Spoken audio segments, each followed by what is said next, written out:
Bismillah ar-Rahman ar-Rahim. Assalamu alaikum everyone and welcome to Divine Allegiance. I'm your host, Maulana Baig. Thank you for joining us. Today's topic, Imam Hasan A.S. Imam Hasan al-Mushtaba is the son of Imam Ali and Bibi Fatima and the grandson of the Messenger of Allah. He is the older brother of Imam Hussein and Bibi Zainab and Kulthum. Imam Hasan is the second Imam in the line of Imamat from Imam Ali to Imam Mahdi, as said by the Messenger of Allah. Imam Hasan was born on the 15th of this month of Ramadan. And in celebration of his birthday, I'm going to say a few things regarding Imam Hasan today. Things that are interesting, things that are unique to Imam Hasan. I got 10 things that I got out for today's topic to go through some of the things that are unique to him, some things that are interesting in history, in riwayat, in narrations, and in hadith, so that we can learn from his life and about him, his character, and how he did things and what he was about. Now, since he's Imam, we know that he is Masoom, and we know that he has knowledge from Allah to be the Imam of the time. His Imamat lasted for 10 years after the Shahadat of Imam Ali until his own Shahadat at the hands of his wife Joda. Let's look at these 10 things and go through things that are interesting in the life of Imam Hasan. So, the first thing is that when Imam Hasan was born, it was a time of joy because Medina was established as the city of the Prophet, and Muslims had gathered in an Islamic environment, and there was jubilation in the air, and with that came the birth of this prodigal son, who is going to be the light of the house of the Prophet and Imam Ali and Bibi Fatima, bringing happiness not just to them but all the Muslims, because they viewed it as a great sign from Allah. And his birth was celebrated. Rasulullah, as soon as Imam Hasan was born, came and took Imam Hasan in his own hands, read the azan in the right ear and the iqama in the left ear. And after he did that, he then shaved his head and took the hair and weighed the hair and paid the hair's weight in silver to those who are needy. He slaughtered a sheep and distributed the meat to those who are in need.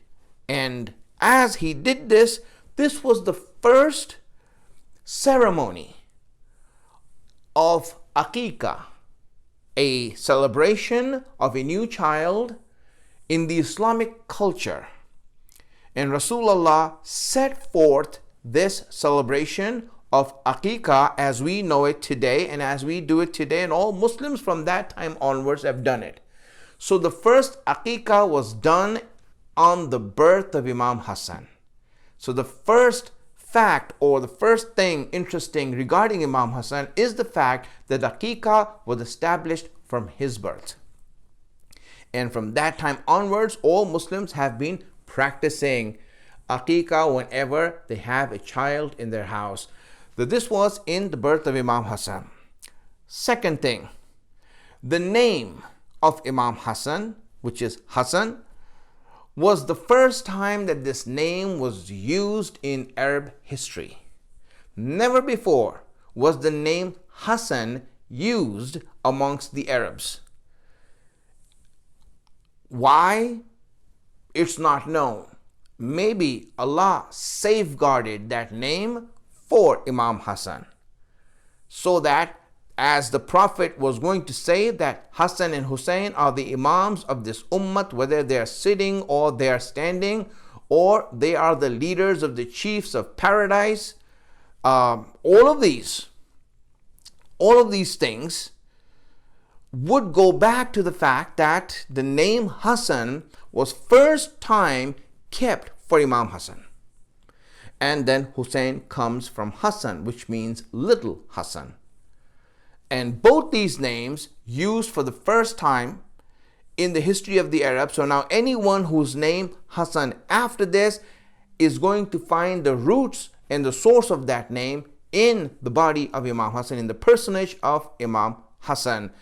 First time Allah guarded this name, and He wanted that they be the first and the Imams in all aspects, so that no one can take their name or even their name to go back to something else. This is the second interesting thing regarding Imam Hassan. Another unique thing that I found about Imam Hassan was that once Imam Hassan, or many times, not just once, this hadith I got from Abu Huraira of all the people. Imam Hassan was playing on the shoulders and the back of Rasulullah in the masjid, and he used to do this all the time. And Rasulullah would allow Imam Hassan to come to him in any situation.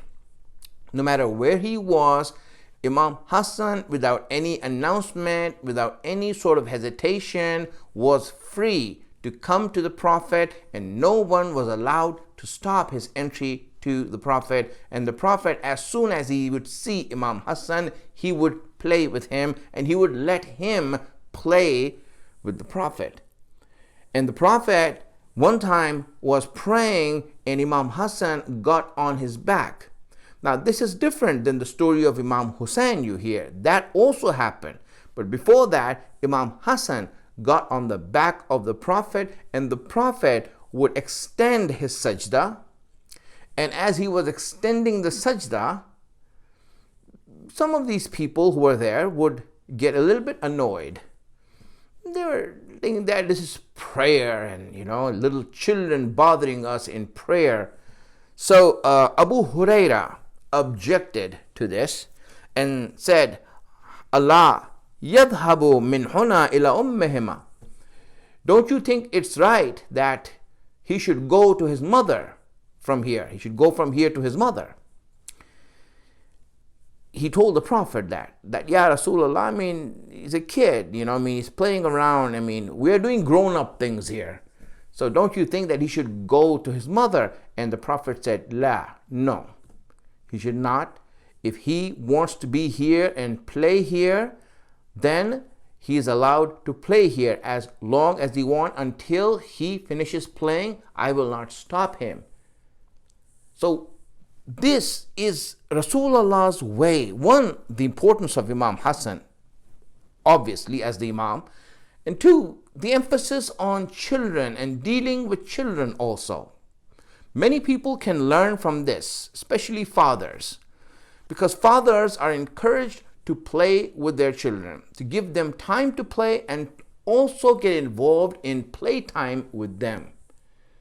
It's really important that fathers take the time to play with their children as they are growing up, especially in the toddler years. In the young years, a father should always be engaging his child in play, because that's where that child needs to play, just like we need worship. We need worship, and the child needs playtime. For us, it's pray, and for children, it's play. And that's how they grow up. They find satisfaction, they find the love of Allah through that. And this is so important and emphasized. You can look at it in the Quran. When the brothers of Yusuf wanted to make a plot to take Yusuf away from Yaqub, their father, so when they made the plot, they knew that they need to put forward a very convincing argument so that their father could agree, because he is a prophet, he is not easily swayed. They need to put forward a very convincing argument. So what was their argument? Their argument was that Yusuf is a boy, he needs to play. Let him come and play with us. And to Yaqub, that was such a compelling argument that he okayed it. He said yes, as a child, he needs play, he needs playtime. So you may take him and go out and let him have that playtime. So this shows the emphasis of playtime for children, and fathers and parents should take the time, just like Rasulullah is showing us in his example with Imam Hasan here. Once Imam Hasan, fourth thing, Imam Hasan was riding on the shoulders of the Prophet. He got on his shoulders as a toddler and he was riding on the Prophet like a horse, like a rider would ride a horse. And as he was riding that, someone who saw this, a good person, looked at this and commented to the kid, to Imam Hasan, "Oh, what a great horse you have," meaning what a great ride. Markab means ride or horse. What a great ride you have. And when the Prophet heard that, he says, "No, don't say that to him. Don't say that to him. In fact, you should be telling me what a great rider I have. It's not me who is great here. It is him who is great, that I am having him on top of me." This is Rasulullah's way of not just speaking about a child, but also emphasizing the fact about the place of Imam and in the whole society. Rasulullah is really giving out and announcing the imamat of Imam Hasan and Imam Hussein also in this same idea to the people, and letting them know that no, look at them, focus on them. I'm going to go, but they are going to keep me alive. They're going to keep my message alive. Look at them. And this is one of the ways in which we see Rasulullah emphasizing that. It happened with Imam Hasan. Fourth thing that we see regarding Imam Hasan. It's interesting that Rasulullah prophesied in a way. He prophesied about the future of Imam Hasan and Imam Hussein through his actions. Sometimes there are subliminal messages, something you cannot say openly. You would give subliminal messages to the people to recognize. As the time comes, when the future happens, they can look back and see, wait a minute, this was told to us, not in clear words, but in hidden messages that Rasulullah would give to the people regarding the future as to what is going to happen. And one of those things that Rasulullah did to prophesize the future of Imam Hasan and Imam Hussein was that every time he would see Imam Hasan, he would kiss Imam Hasan on his lips. He would kiss Imam Hasan on his lips. And every time he would see Imam Hussein, he would kiss Imam Hussein on his neck.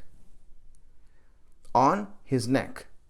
This riwayat, one of the narrators of this riwayat is Muawiyah. Muawiyah says this, that it was the habit of the Prophet that every time he would see Hasan, he would kiss him on the lips, and every time he would see Hussein, he would kiss him on the neck to show that there's a future of that eventual calamity that's going to befall them is going to happen in a certain way. Now, looking back at it, we see that Imam Hasan was poisoned, Imam Hussein was beheaded. So this was truly Rasulullah's way of giving that message to the people to note that this is what's going to happen to them and how things are going to turn out, so that they can be ready for that and they can react in the proper way. Many of these things have happened in Islam, and Imams have done that in so many ways to show the people about the future as to what would happen in the future. And this is one of those things that we need to note in the hadith and the riwayat as to see what is the message that is being given out here. Other than the direct message, what is the subliminal message that cannot be said openly? Because usually what happens is that when you speak about the future that Ahlul Bayt had the knowledge of, if you speak about the future, people would not accept it. They would have a hard time accepting it. In fact, you will lose your credibility. And that's why you see that Imam Ali, people used to get upset at him for saying things out of ilmul ghaib that people would look at it and say that he is saying untruths or he is saying false things, accusing him of that. That's why Imam Ali did not used to speak to people. He would go away from the people and he would open up and speak to wells, empty wells, or he would take special companions out so that he can give them the knowledge. And he would say that there's a knowledge that's hidden here, but I don't have anyone to say it to. Why? Because people would not accept it. They will not believe in it, so I can't give it to anyone. And that is the calamity, my friends. That is a disaster. When knowledge was available, but there was no one to take it. That was disaster. Sixth thing, interesting regarding Imam Hasan. I'm going to go through 10 things right now. I told you. Sixth thing. Once, this is riwayat, once Imam Hasan was sleeping and everyone else was sleeping. Imam Ali, Bibi Fatima, Imam Hasan, Imam Hussein were sleeping, and Rasulullah also. And he was in the next room. Rasulullah was in the next room. And at that time, Imam Hasan got up out of his sleep and all of a sudden asked for water. He just said water. And as soon as Rasulullah heard that, he rushed to get water for him. And he came inside, and as he came inside to give him water, Imam Hussein got up at the same time. He also got up, and he saw that his grandfather had brought water. And now, because Imam Hasan asked for the water, first Rasulullah gave him the water first to drink. Bibi Fatima saw this and asked Rasulullah, "Do you prefer Hassan over Hussein?" And Rasulullah said, "No, both are the same to me." But it was his turn. It was his turn, so he gets the water first. You see, my friends, it's so important. Rasulullah is giving these messages to us. The importance of the rights of people, everyone's right. Rasulullah knows, Bibi Fatima knows, everyone knows the meaning of water for Imam Hussein. They all know that. But the importance of the rights of people and everyone's rights being maintained is such a strong principle that it's a principle to live by. If this is someone's turn, then that turn should be respected. That turn should be respected, and hence Imam Hussein is younger than Imam Hasan, but he asked for the water first, so he gets the water, and then Imam Hussein gets the water. This is character. This is a character of principles, which Rasulullah is giving that message to us, and it's interesting to see how Imam Hasan is involved in this hadith. Seventh thing interesting about Imam Hasan and Imam Hussein, for that matter, also, it's very interesting. All the Imams, my friends, we know that all the Imams are Masum. All the Imams have the same qualities. All the Imams have the same knowledge. All the Imams have the same virtues. No one is, for example, more braver than the other, someone who's more knowledgeable than the other. They are the same splitting image of the same mold. No one is different than the other. The only thing that differs amongst the Imams is the circumstances that they are in and the destiny and fate that happens to them. Whatever happens outside of them is different, and that's why you see their reactions are different. Imam Hasan, Imam Hussein, very strange in this regard. Imam Hasan and Imam Hussein, in their imamat, they are the same. Imam Hasan had imamat for 10 years. Imam Hussein had imamat for 10 years. Imam Hasan's imamat started off in turmoil, ended with peace. Imam Hussein's imamat started off in peace, ended in turmoil. Imam Hasan he went for war and got peace. Imam Hussein was striving for peace and he got war. Interesting how you see the two imams opposites, not because of character but because of circumstances. From here you can understand how different were the circumstances of Imam Hasan and Imam Hussein. Imam Hasan went for war. He gathered the army to fight Muawiyah, ended up with peace, with truce. And Imam Hussein was asking for no war. He was avoiding war.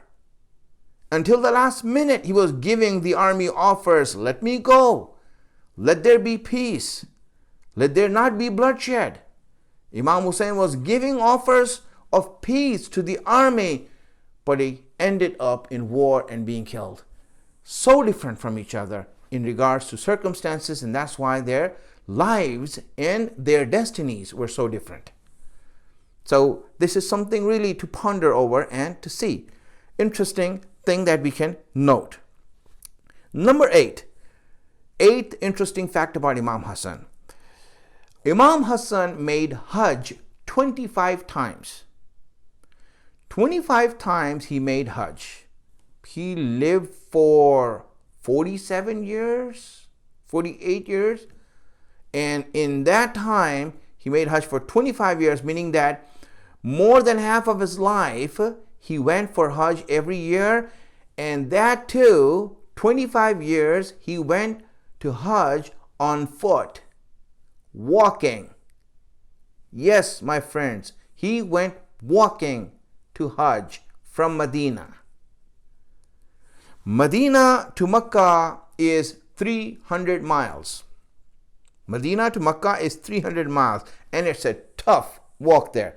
Rasulullah made hijrat the other way, from Mecca to Medina. Took him weeks to get there, right? Mecca to Medina is 300 miles. To give you a comparison, Najaf to Karbala is 50 miles. Maybe less. 50 miles. Imagine this is 6 times more the walk. We walk in Arba'in, takes us 2 to 3 days. 2 days for fast walkers to 3 days for slow walkers. And 3 days it takes, let's say, to reach this place with all the amenities that are in between. The tents, the food, the refreshments, the place to rest, the massages, everything is on the way to take care of you and to encourage you and to make you walk the distance. Imam Hasan used to walk to Hajj, and he walked 25 times. And just walking straight straight from Medina to Mecca would take about a good 3 weeks.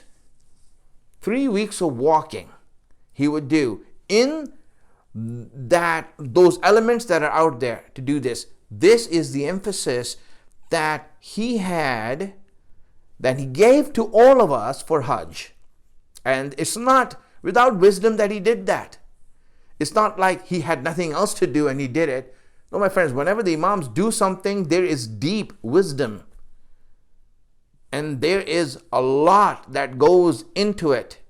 So when the Imam is doing something, he's doing it for a reason. There's a reason why we go for Hajj. And he's encouraging us to go for Hajj. Because, my friends, that is where you are going to support your Imam. Hajj is where you're going to support your Imam. And that's why Imam went there for Hajj. We have hadith from the Prophet that Ali, your example is the example of the Kaaba. Reaching the Kaaba is reaching the Imam. If you reach the Imam, then your Hajj is complete. We have hadith from Imam Sadiq that says the completion of Hajj is with the meeting of the Imam. And hence, this is one of those things that Imam emphasized through his example. Number 9, Imam Hasan breaks the tawaf to help someone. He was doing tawaf and someone came to Imam Hasan and said, I need help. As soon as Imam Hasan hears that, he breaks the tawaf and goes and helps the person. A message for people who are holy or holier than thou, or the extra pious amongst us, who, for example, when they do something and when their actions are concerned, they do not care about anyone else or what happens to anyone else. Imam Hasan is doing his tawaf of Allah's Kaaba, a wajib action, but he sees that someone is in need. He breaks this wajib action in order to go and help that person, to take care of his need, emphasizing what are priorities. The tawaf can wait. This person is in need of help right now. I need to go there and help him. This is something, a message that Allah is giving, that Imam Hasan is giving to all of us, as when we have the choice between two things, religious obligations and social obligations, where is the priority and what to emphasize on? He did not even think or hesitate to break his tawaf. Right away he broke his tawaf and left. This is something that's interesting for us to notice and to get. Number 10, the last thing that I want to say regarding the interesting facts about Imam Hasan. Imam Hasan, Rasulullah always used to point to Imam Hasan and say that he is my son. He is my son. Don't call him grandson, he is my son. He is truly related to me. Imam Ali used to say that also. Once in the Battle of Siffin, there was a blockage of the enemy army, and Imam Ali gave the flag to Muhammad Hanafiya, his son. Encouraged him, inspired him, and say, my son, go ahead, lead the attack and break the ranks. Muhammad Hanafiya, with all chivalry and courage and bravery that he had, went and attacked with full force and rage. He went there and attacked the army lines, got somewhere, but he could not break the ranks. He was repelled back. His charge was repelled back. Could not break the ranks. He tried again, could not do it. And he came back, felt bad that he let his father down, dejected. Imam Ali took that flag from him and he gave it to Imam Hasan. He said, Hasan, go and break the ranks. And when Imam Hasan took that flag and he attacked the army, same thing, same place. His charge was so powerful that he broke the ranks and he just destroyed the ranks. Muhammad Hanafiya, seeing that Imam Hasan did this, really felt bad now. First he was dejected because he couldn't do it. Now he saw that Imam Hasan did it. Now he felt worse. Imam Ali saw his son like that. He saw his son like that and he came to him and said, son, don't feel bad. Don't feel bad that Hasan was able to do it and you're not. But he said, but Imam, but Hasan, he did it and I didn't. Why couldn't I do it? He said, listen, there's a difference between you and Hasan. You are my son. Hasan is Rasulullah's son. He has the blood of Rasulullah. That's why he's special. He comes from the lineage and the loins of Rasulullah. My son, that's why he's special. This is something to say Imam Ali, to his own son, he's saying, you're my son. But me and Rasulullah, if you had a choice, Rasulullah is way greater than I am.